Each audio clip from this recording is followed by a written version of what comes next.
Hello, my dear friend. Welcome to VUS, Learning English Podcast. My name is Anna, and I am so happy you are here today. If this is your first time listening, welcome. We are a big, warm family here. If you are a returning listener, welcome back, my friend. It is always wonderful to have you with us. Today, we are going to talk about something very special. It is an idea that can change the way you learn. It can help you feel more confident. It can help you feel smarter. And it can make learning feel easier and more fun. We will talk about 6 levels of thinking, 6 special steps for your brain. These are steps that every student should know, but schools do not always teach them. So today, we will learn them together. Think of me as your friend. I will be your guide on a beautiful journey. A journey to a stronger mind and a happier heart. Thank you so much for being here. Thank you for giving your time to learn with me. It means the world to me. If you enjoy our time together today, please think about following our podcast. Or maybe you can give it a like. It is a small click for you. But it helps our podcast grow. It helps us reach more learners, more wonderful friends just like you. And I would love to know where you are. Where are you listening from today? Are you in a busy city or a quiet town? Are you in Asia or Europe or Africa or America or Australia? Please tell me in the comments. I love reading your messages. It makes me feel like we are all together in one big, cozy room. Okay, are you ready? Find a comfortable place to sit. Maybe take a deep, slow breath in and a long, slow breath out. Let's begin our journey together. Section 1, Level 1, Remembering. Let's start at the first step, the first level of thinking. This level is called remembering. Remembering is the start of all learning. It is the foundation, like the ground under a house. It must be strong. Remembering is your power to keep information in your mind and to take it out when you need it.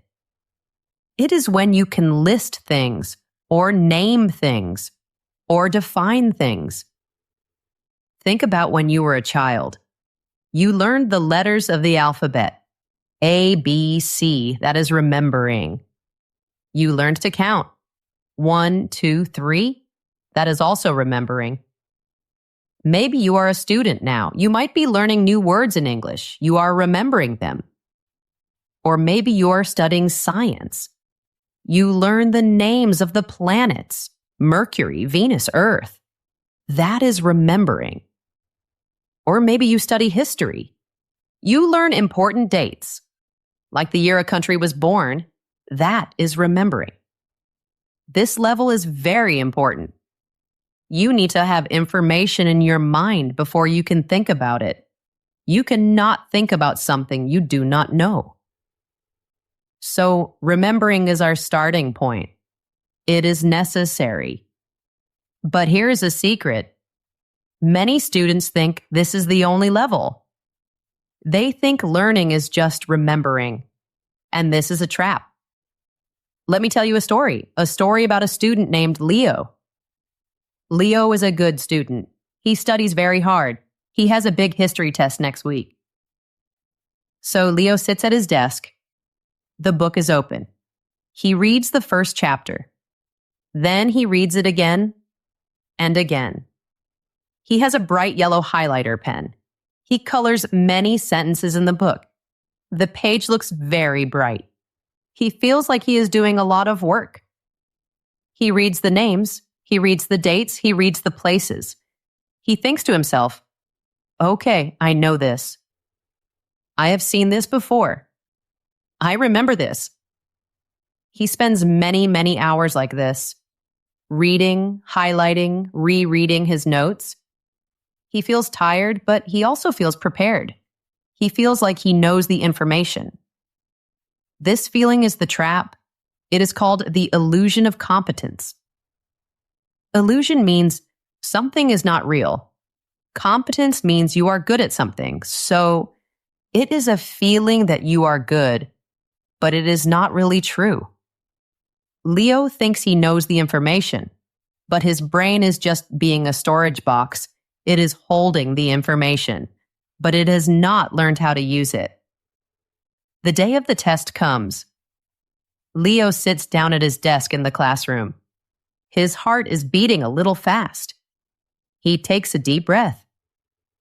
I can do this, he thinks. The teacher gives him the test paper. Leo looks at the first question. The question is about a historical event he studied. But the question is asked in a new way. It is not the same as the sentence in the book. And suddenly Leo's mind feels empty. It feels blank, like a white wall with nothing on it. He tries to remember the answer. He knows it is somewhere in his head.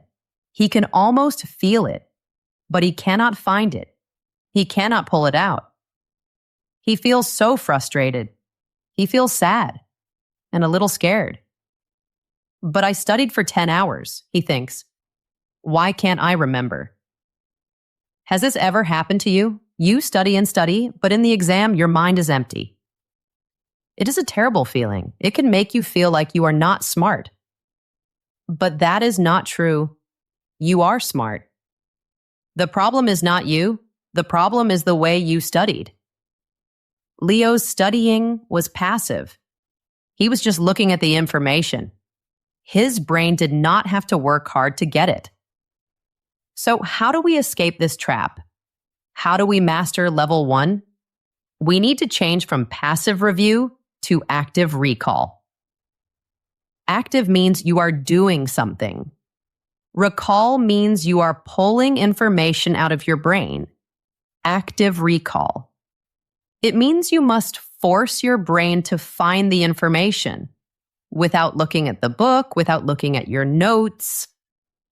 It feels harder, but this hard feeling is a good sign. It is the sign that your brain is building strong connections. It is the sign that learning is happening. Let me give you 2 easy ways to practice active recall. Are you ready? Here's the first way.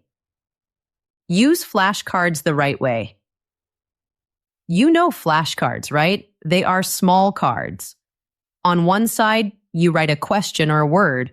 On the other side, you write the answer or the meaning. Many students use them in a passive way. They look at the word on the front, for example, the word happy. Then they think in their head, do I know this? Yes, I think I know this. Then they flip the card. They see the meaning, feeling good and pleased. And they say, oh yes, I knew that. This is weak. It is not active recall. You are just recognizing the answer. You are not pulling it from your memory. Here is the right way to use flashcards. 1. Take your first card. Look at the front. Let's say it is a history question. When did World War II end? 2. Do not flip the card yet. Put it down. Now say the answer out loud. Or write it down on a piece of paper. You must say the full answer from your memory. World War II ended in 1945. 3. Be very, very honest with yourself. Did you get it exactly right? 100%? If you said 1946, you were close, but it is not right. If you said, I think it was 1940 something, that is not right either. 4. Now flip the card and check. If your answer was perfect, great. You can put that card in a I know this pile. If your answer was not perfect, do not worry. This is good. You have found a weakness. Now you can make it strong. Put this card in a I need to practice this pile. And you will practice that card again later and again until you can say the answer perfectly from your memory. This way is harder, but it builds very strong paths in your brain so you can find the information anytime, even during a test. Okay, are you ready for the second way? This one is very powerful. It is called the blank sheet of paper technique. 1. After you study a topic, close your book. Put your notes away. Put everything away. 2. Take a new empty blank piece of paper and a pen. 3. Now write down everything you can remember about the topic. Everything, write definitions, list key facts, draw pictures or diagrams, explain the ideas, just empty your brain onto the paper. This will feel very hard at first. You will think, oh, I can't remember much. You will see big empty spaces in your knowledge. You will see the holes. Do not feel bad about this. This feeling of struggle is your brain working. It is your brain exercising. This is real learning. 4. When you cannot remember anything more, stop. Take a deep breath. You did a great job. Now take out your book or your notes again and take a pen of a different color, maybe a red pen. 5. Look at your notes. Find the information you missed on your blank sheet. Now add this information to your paper using the red pen. Fill in the holes. Correct your mistakes. This creates a beautiful picture for your brain. It shows you exactly what you know well and exactly what you need to work on. It is a map of your learning. When you practice remembering this way, with active recall, you are building a strong foundation. You are training your brain to find information under pressure. You are escaping the trap of level 1, and you are getting ready to climb to the next level. You are doing great. Let's keep going. Section 2, Level 2, Understanding. Okay, my friend, we have mastered Level 1, Remembering. You have the facts. You have the information. It is stored safely in your mind. But what do you do with it? That brings us to the second step. Level 2, Understanding. This is where learning starts to feel like magic. You move beyond just memorizing. You start to know what the information means. The important words for this level are explain, summarize, paraphrase, describe. At level 1, you remember the names of the parts of a plant: root, stem, leaf, flower. At level 2, you can explain what each part does. You can explain that the roots take in water, the stem carries the water, the leaves make food, the flower makes seeds. You understand the job of each part. At level 1, you remember a famous date in history. At level 2, you can summarize what happened on that day. You can tell the story in your own words. A student who can understand is powerful. They can take a big, difficult idea and make it simple. They can explain it to someone else. Knowledge without understanding is like having a library full of books, but you cannot read. Understanding is what gives knowledge its meaning, its power. But just like level 1, there's a trap here, a sneaky trap. It is called the trap of familiarity. Familiarity means you have seen something before. You feel comfortable with it. At this stage, you might understand one idea. You can explain one concept, but you do not see how it connects to other ideas. Your knowledge is like a group of islands. Each island is separate. There are no bridges between them. Let's go back to our friend Leo. Leo has now learned how to study better. He is using active recall. He is at level 2. He is studying biology now. He can summarize Chapter 3 of his textbook perfectly. Chapter 3 is about cells. He can explain what a mitochondrion does. He feels good. Then he takes a small quiz on just chapter 3, and he gets a great score. He is very happy. But then the big final exam comes. This exam has questions from the whole book, from chapter 1 to chapter 10. One question asks him to explain how the cells in chapter 3 connect to the ideas about genetics in chapter 6. And Leo freezes again. He understands chapter 3. He understands chapter 6. But he never thought about how they connect. He never built a bridge between his two islands of knowledge. His knowledge is in boxes. He has a box for cells. He has another box for genetics. He cannot open both boxes at the same time. A student stuck at level 2 has many dots of information, but they have not started connecting the dots.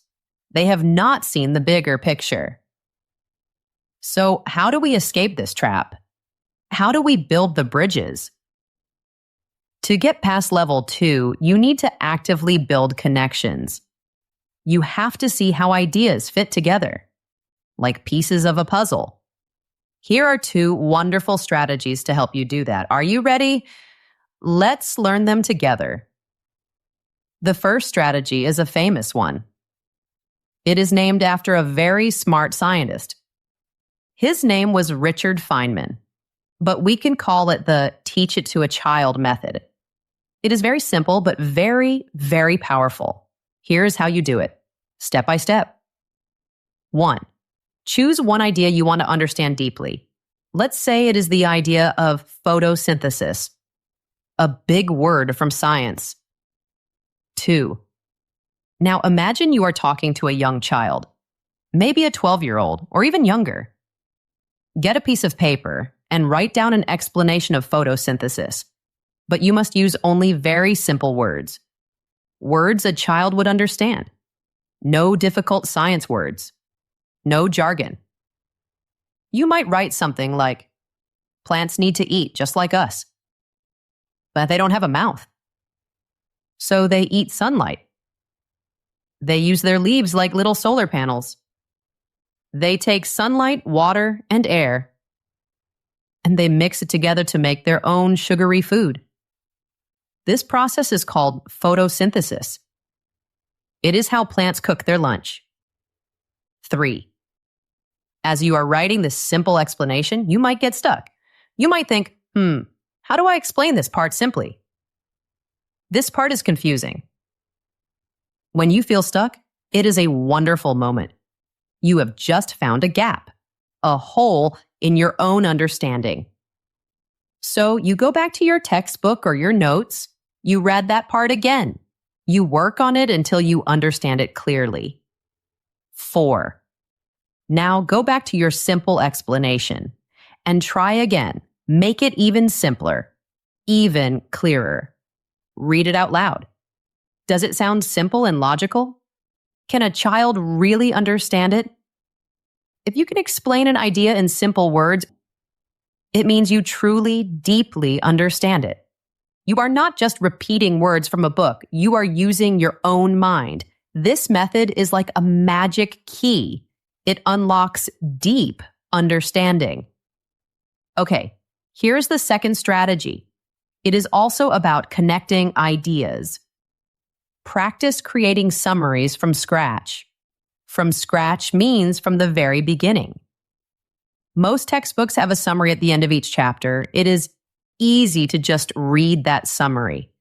But that is passive. That is someone else's thinking. We want to do our own thinking.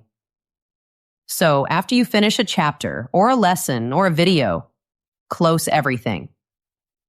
Ask yourself this important question. What are the 1 to 3 most important ideas here? Not 10 ideas, not 20, just the big central ones, the main message. Then ask yourself, how do all the other small details connect to these big ideas? How do they support them? Now, try to write your own summary. Start with the big ideas. Then add the important details that support them. You are creating a structure, a building of knowledge. The big ideas are the foundation. The small details are the bricks. You are not just collecting bricks. You are building a house. You are building a mental model, a map in your mind. When you do this, you are forcing your brain to see the connections. You are building bridges between your islands of knowledge. By using the teach it to a child method and by making your own summaries, you are building true comprehension, real understanding. You're laying the groundwork to not just know things, but to use them. And that, my friend, is the bridge to level 3. You are doing beautifully. Let's take a gentle step up. Section 3, Level 3, Applying. This is where the real fun begins. Are you ready for level 3? This level is called applying. Applying is your ability to take what you know and what you understand and actually use it. It is about moving from thinking to doing, from theory to practice.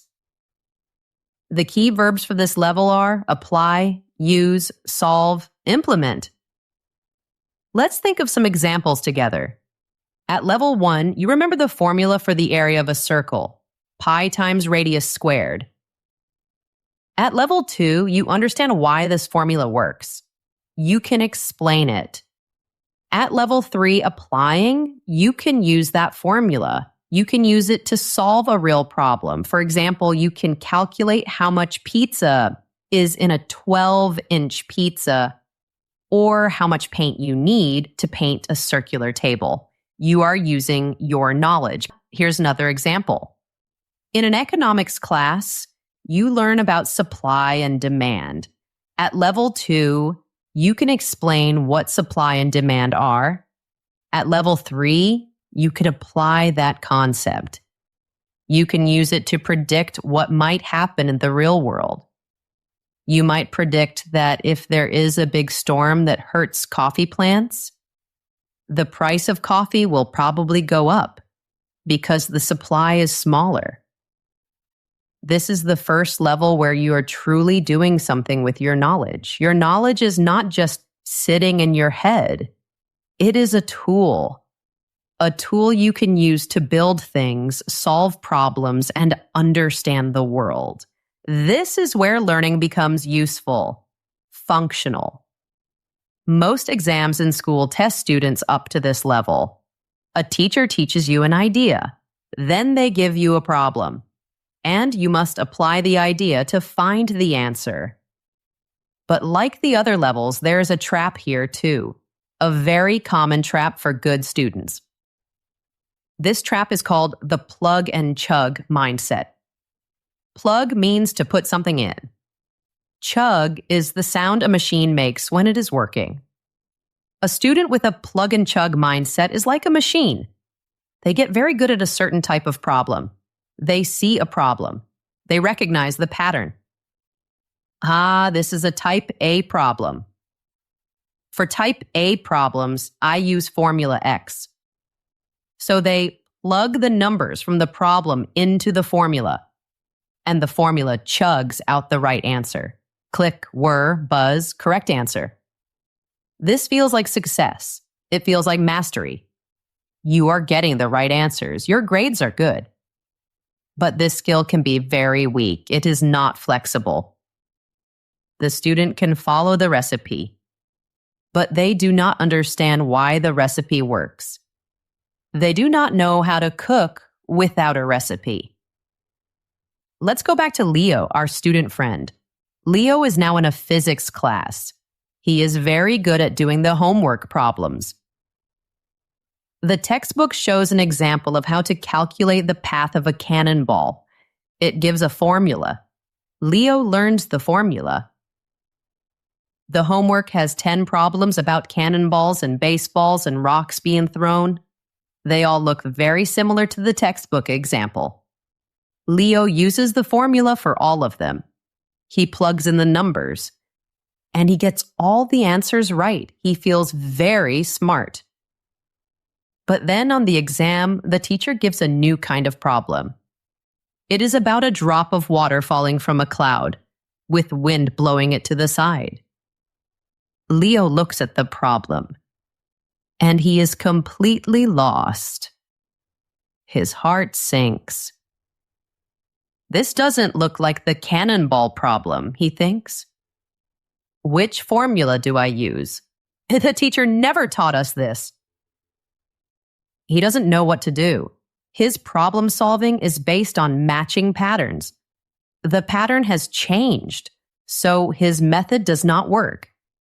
He has not learned to think about the principles, the deep ideas behind the formula, like gravity and force.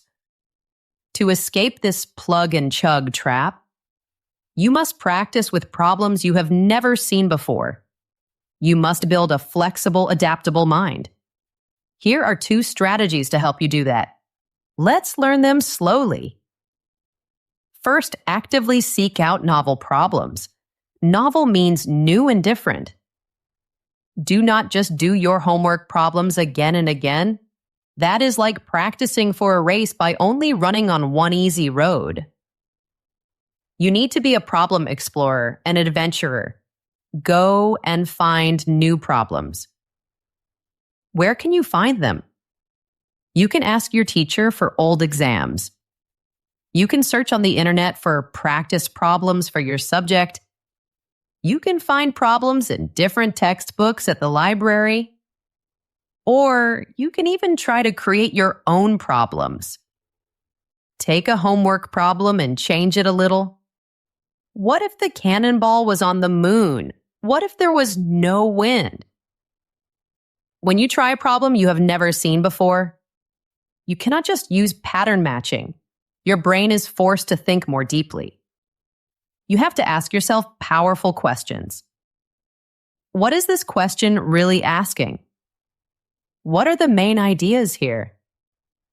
What tools do I have in my mind that could help? This struggle is good. This struggle is where real problem-solving skill is born. It is like lifting a heavy weight for your brain. It makes your brain stronger. Okay, here's the second strategy for level 3. It is a strange-sounding word, but a simple idea. Practice interleaving. Interleaving means mixing things up. Most students study in blocks. They study one topic for a long time. For example, they will do 20 math problems on one topic, like the quadratic formula. Problem 1, problem 2, problem 3, all the same type. This is called blocked practice. Interleaving is the opposite. Instead of doing a block of one thing, you mix different types of problems together. So you would do one quadratic formula problem, then one geometry problem about circles, then one probability problem about dice, then another quadratic formula problem. This feels much harder. Your brain cannot get into a comfortable rhythm. It has to keep changing gears. For each problem, it has to stop and think. Okay, what kind of problem is this? Which strategy or formula do I need for this one? It is like practicing for a sport. You don't just practice one move for an hour. You practice all the different moves of the game. Passing, shooting, running, defending. Because in a real game, you never know what will happen next. Research in psychology shows that interleaving is one of the best ways to learn. It feels harder in the short term, but it leads to much deeper, longer-lasting learning. It forces your brain to learn how to choose the right strategy, not just apply the same one again and again. By looking for new problems and by mixing up your practice with interleaving, you are building a truly robust problem-solving mind. You are moving beyond being a student who can only follow instructions. You are becoming a person who can genuinely solve problems, and that is an amazing skill. It is the foundation you need for the really high levels of thinking. the levels that are coming next. You are doing an amazing job. We are halfway up the ladder. We have climbed from remembering to understanding to applying. We're about to go into a special place, a place where most students never go. We're going to learn about the higher order thinking skills. The jump from level 3 to level 4 is huge. It is one of the biggest steps you can take in your learning life. If you are finding this journey helpful, if you are serious about making your mind stronger, then please make sure to follow this podcast so you don't miss our future episodes. The next 3 levels are what separate the good students from the great ones. The students who learn with confidence and joy. You do not want to miss it. Okay, take a breath. Let's climb higher. Let's go to level 4. Section 4. Level 4, Analyzing. Welcome back, my friend. Welcome to the first of the real higher order thinking skills. This is level 4, Analyzing. At this level, you stop being a passive student. You are not just accepting information anymore. You are starting to take it apart, to see how it works from the inside. Analysis is the ability to break down information into its smaller parts and to explore the relationships between those parts. You are moving beyond just using a rule. You are starting to understand the structure behind the rule. The key verbs for this level are analyze, compare, contrast, deconstruct. Think about it like this. A student at the lower level sees a car. They see one whole thing, a car. A student thinking at level 4, analyzing, sees more. They see the engine, the wheels, the transmission, the seats, the steering wheel. They see all the parts. And they start to think about how the parts work together to make the car move. Here's another example. A student at level 4 can look at a complex argument in an article, and they can identify the different parts, they can find the main conclusion, and they can find all the reasons and evidence the writer uses to support that conclusion. They can see the skeleton of the argument. They can compare and contrast 2 different ideas or 2 different theories. They can point out what is the same and what is different. This is the beginning of true critical thinking. It takes more mental energy. It is more difficult. Levels 1, 2, and 3 can sometimes feel like you are following a recipe. At level 4, you are becoming the chef. You are looking at a finished dish and you are trying to figure out all the ingredients and how they were cooked together. This is why students who operate at level 4 are rare. But of course, there is a trap here too. The trap of level 4 is what I call pointless deconstruction. Pointless means having no purpose. Deconstruction means taking something apart. So it is taking things apart just for the sake of taking them apart, without any goal.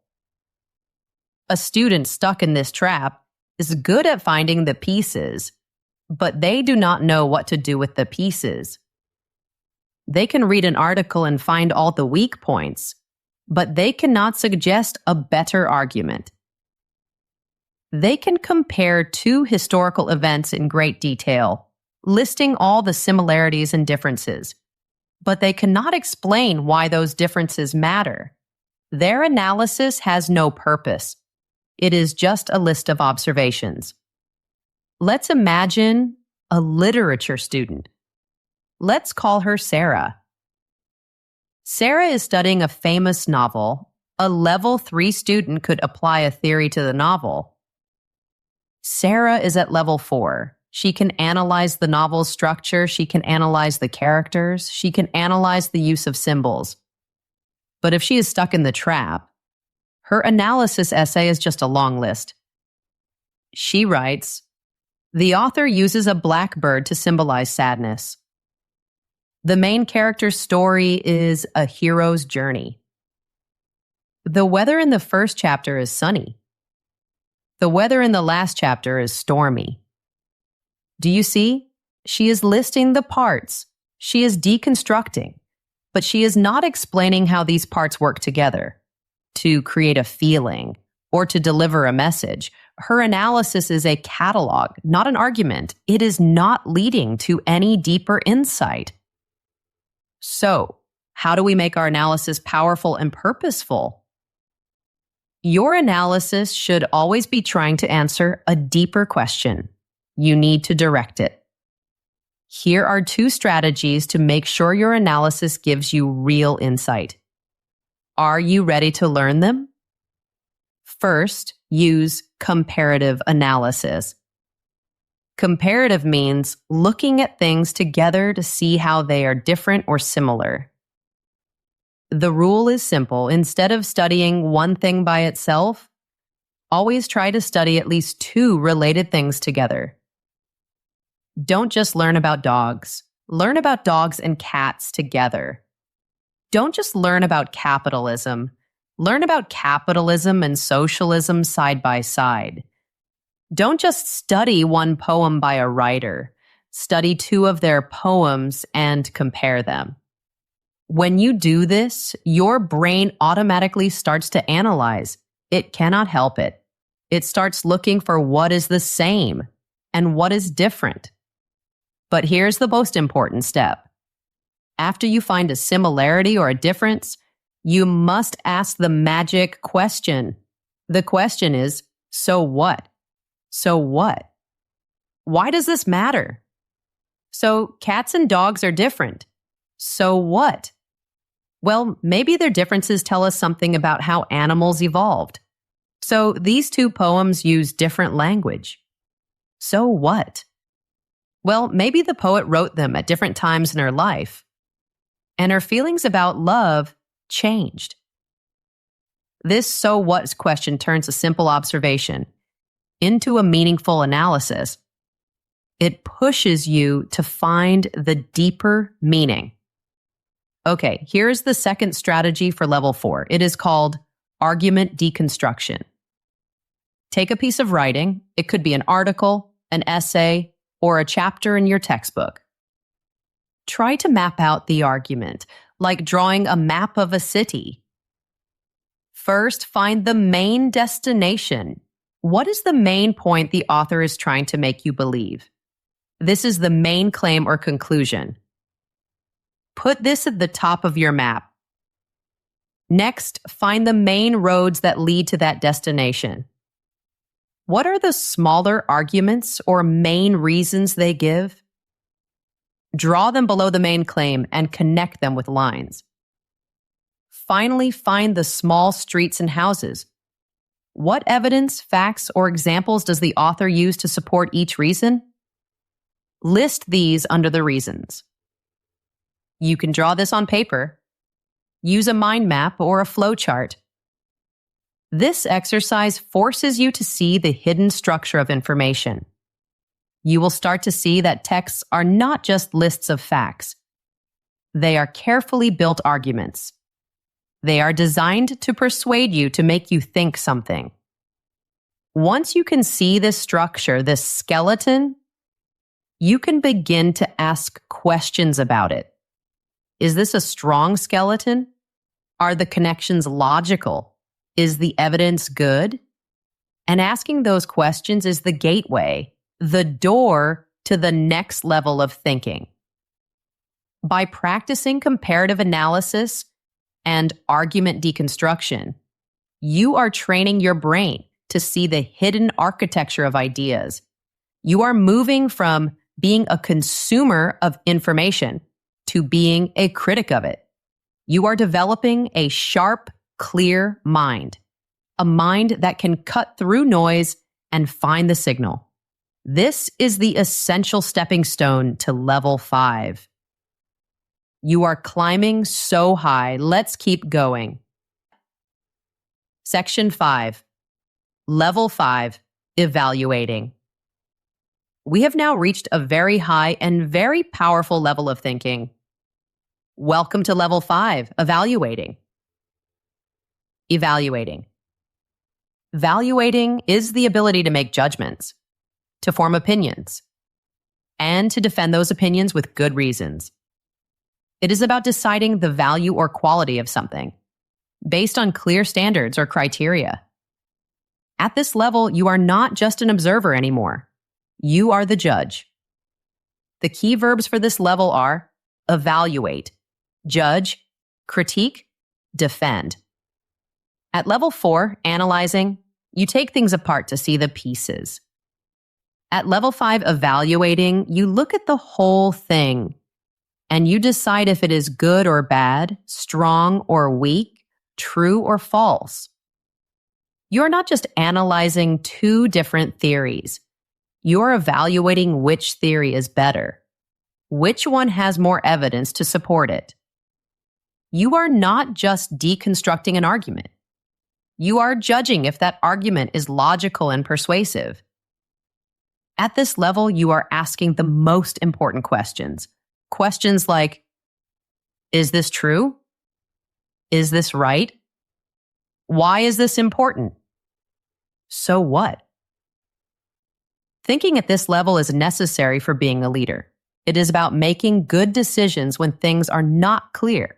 It is about having a point of view and opinion and being able to support it with logic and evidence. In school, this is what teachers are looking for in the best essays. The A-grade essays. They don't just want a summary of information level 2 or an analysis of the parts level 4. They want your unique, thoughtful, evidence-based judgment. They want to know what you think and why. But this level has a dangerous trap. It is called unsupported opinion. Unsupported means it has no foundation, no support. A student who falls into this trap thinks that evaluating is just saying what they like or don't like. They give their opinion, but with no reasons, no evidence, no justification. Their arguments sound like this. I think this idea is wrong because it just feels wrong to me. Or, this is the best solution because I like it the most. They have an opinion, which is a start. But the opinion is not built on a strong foundation of thinking.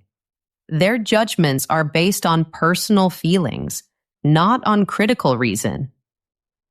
Let's think about a student in a political science class. The teacher asks them to evaluate a new government policy. A student trapped in unsupported opinion might write, "This policy was a complete failure. It was a bad idea from the start, and it did not help anybody." This is a judgment, but it is an empty judgment. It's just an opinion. There are no reasons. There is no evidence. What does failure mean? What does bad idea mean? Now let's look at a student operating at a true level 5. This student would first think about the criteria. Criteria are the standards you use to judge something. So the student first asks, what makes a government policy successful? Maybe the criteria are 1. Did it achieve its goals? 2. Was it cost effective? Did it waste money? 3. Did it have any bad side effects? Next, the student would find evidence. They would look for data, reports, and articles about the policy. Then they would analyze this evidence against their criteria. Finally, they would form a nuanced, defensible conclusion. Nuanced means it is not just black and white. Defensible means you can support it with reasons. Their conclusion might sound like this. The policy was partly successful. It did achieve its main goal of reducing unemployment by 5%. However, it was very expensive, and it also caused inflation to rise. Therefore, while it had some benefits, it was probably not the most efficient solution. Do you see the difference? This judgment is strong. It is balanced. It is supported by criteria and evidence. This is true evaluation. So how do we practice this? How do we avoid the trap of unsupported opinion? You must ground your judgments in clear, explicit criteria. You must be clear about why you think something. Here are 2 powerful strategies to practice this skill. Let's learn them together. First, use a criteria matrix. A matrix is just a special name for a table or a chart. Let's call it a judging table. Whenever you need to compare and evaluate different options, this table will be your best friend. The options could be different scientific theories, or different interpretations of a historical event, or different solutions to a math problem. 1. Draw a table. Down the left side, write the names of the options you are evaluating. For example, Theory A, Theory B, Theory C. 2. Across the top, write the names of your criteria, your standards for judging. For example, you might choose criteria like, has strong evidence? Is it logical? Can it predict future events? 3. Now go through the table box by box. For Theory A, how strong is the evidence? You can give it a score from 1 to 5 and write a short note to explain why. I give it a 4 because it is supported by 3 different studies. Then do the same for Theory B and Theory C.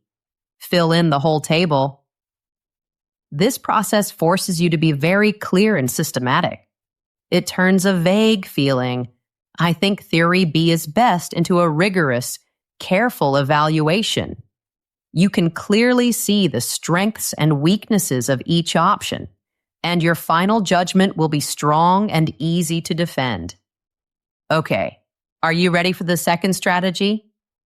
This one is about talking to yourself in a special way. It is called Socratic questioning. Socrates was a famous philosopher in ancient Greece. He loved to ask questions. He believed questions helped people find the truth. So this strategy is about asking yourself deep, probing questions. It is about being a detective for your own mind. When you form an opinion or make a judgment, don't just stop there. Attack your own opinion with questions. Ask yourself, why do I believe this is true? What is the exact evidence that my belief is based on? What are the assumptions I'm making? An assumption is something you believe is true without proof. What is the strongest argument against my position? This is a very important question. You must try to understand the other side. How would I respond to that argument? How can I defend my position? This process of self-interrogation, of questioning yourself, is incredibly powerful. It makes your thinking stronger. It helps you find any weaknesses in your own logic. It forces you to build a position that is robust and well defended, instead of settling for a lazy, unsupported opinion. Some experts even suggest that you should try to start your learning here at level 5. Instead of starting with remembering, start by asking an evaluative question. For example, before you even read a chapter, ask, what is the most important idea in this chapter and why? Or, which argument in this section is the most convincing and which is the least convincing? When you start with this high-level questions, your brain is already engaged in a deep way. It is actively looking for answers. And as a result, you will naturally remember, understand, and analyze the material much better. It's like climbing the ladder from the top down. By practicing evaluation, you are developing the highest form of critical thinking. You are learning not just to understand the world, but to make wise, reasoned judgments about it. This is the skill that transforms you from a student into a scholar, from a follower to a leader.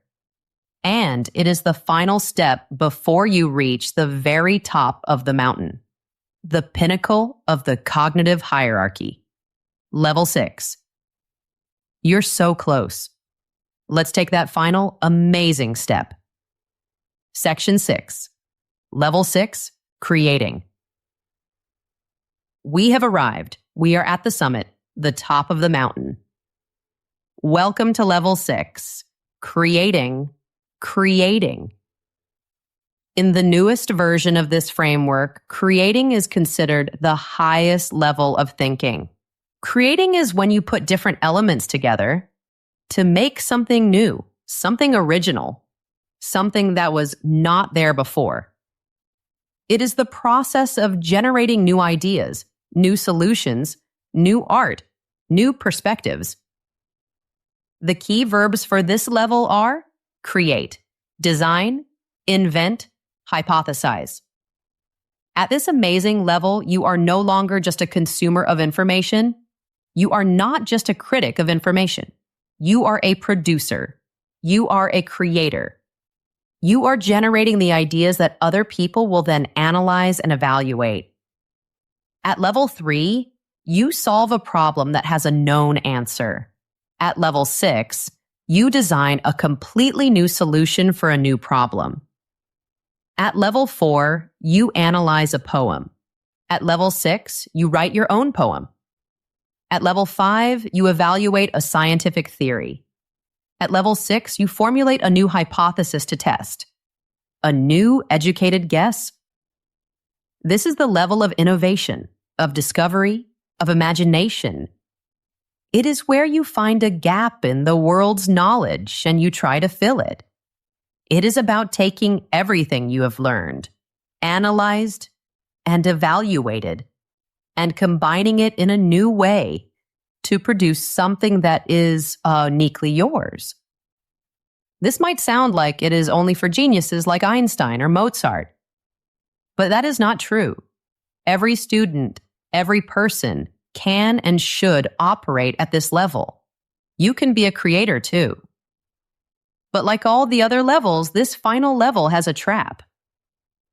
The trap of level 6 is creation without foundation. This is when a student tries to be creative without doing the hard work of the other 5 levels first. They want to write a brilliant original essay, but they have not remembered the key facts. They have not understood the main concepts. They have not applied the principles. They have not analyzed the arguments.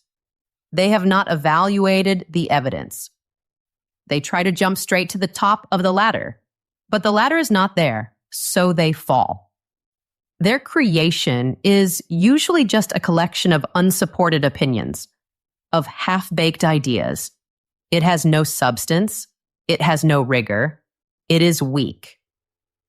True creativity is not born from nothing. It is not magic. It is born from a deep foundation of knowledge and critical thought.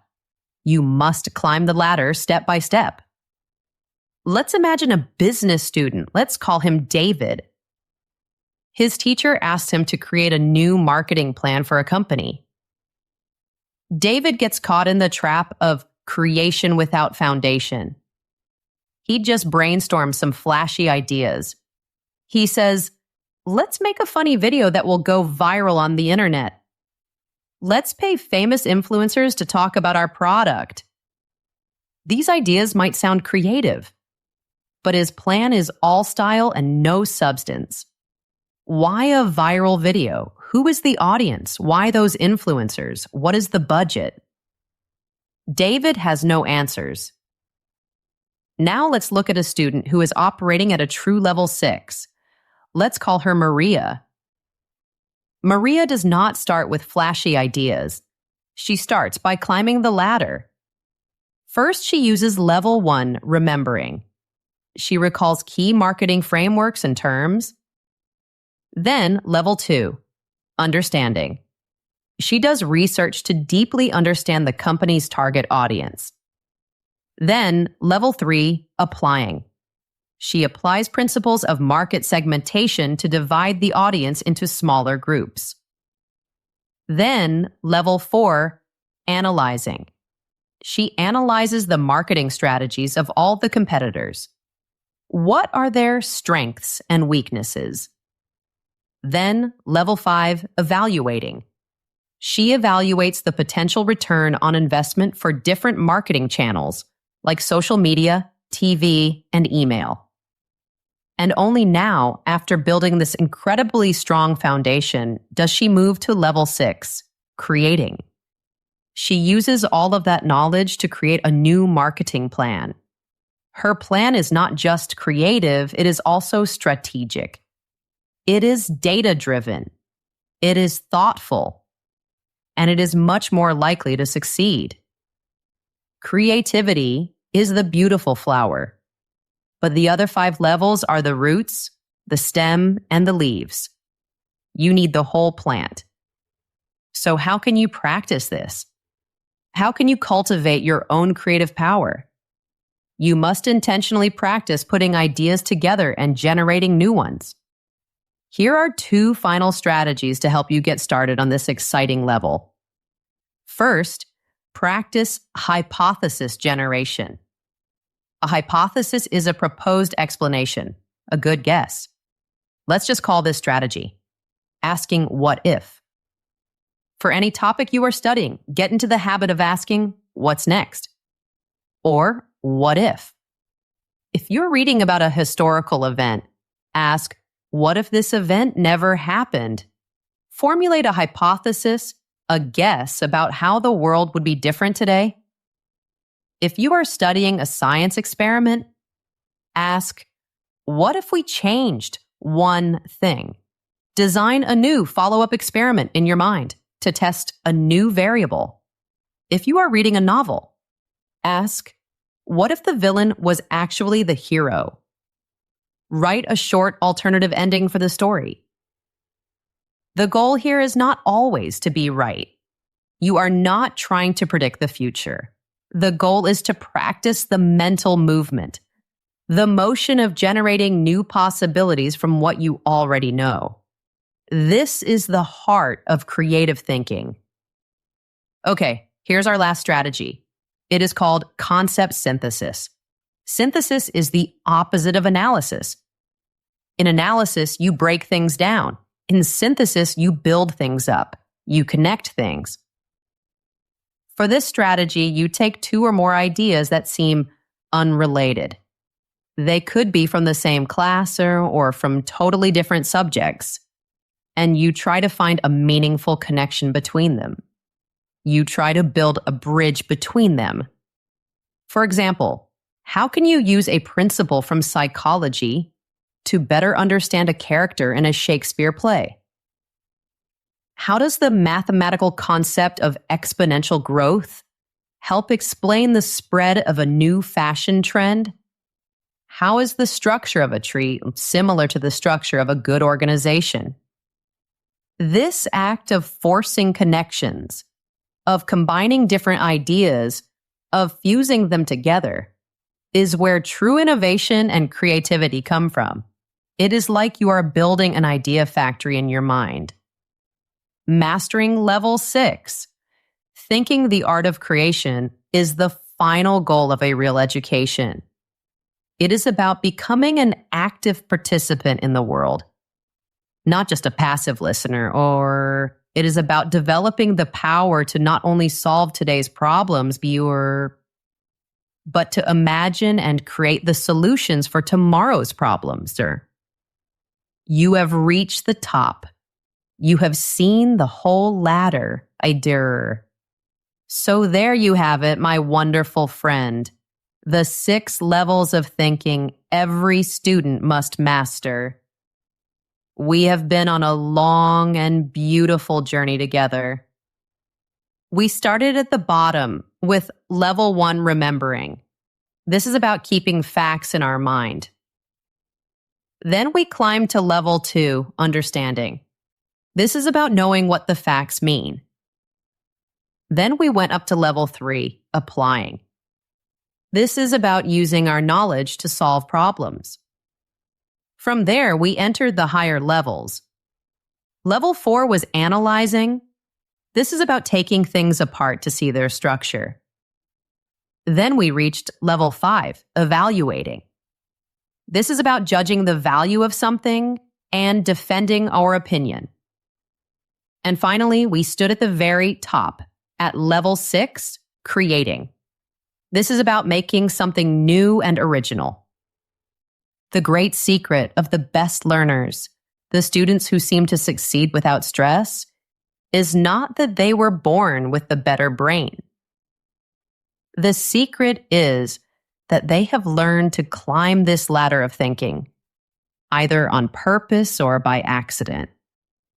They spend less time on the easy passive work of level 1, and they spend more time engaged in the difficult, active, and wonderful work of the higher levels. They understand that the goal of learning is not just to fill your head with information. The goal is to build a powerful, flexible, and creative mind. A mind that can think clearly, solve complex problems, and create real value in the world. This is a big change in how you see learning. It is moving from asking, "What do I need to memorize to pass the test?" to asking, "What level of thinking do I need to master to truly own this subject?" And here's a final, beautiful secret. The higher you climb on this ladder, the stronger the lower levels become automatically. When you are working at level 5, evaluating, and level 6, creating, you are using all the other levels too. You must analyze, apply, understand, and remember the information in order to create something new with it. The lower levels become a natural part of your deep engagement. You now have the map, the blueprint, the system that schools should have taught you. So I invite you to start today, not tomorrow, today. Choose one subject you are learning and just try to push yourself to the next level. If you usually just reread your notes, level 1. Force yourself to explain a concept to a friend or family member, level 2.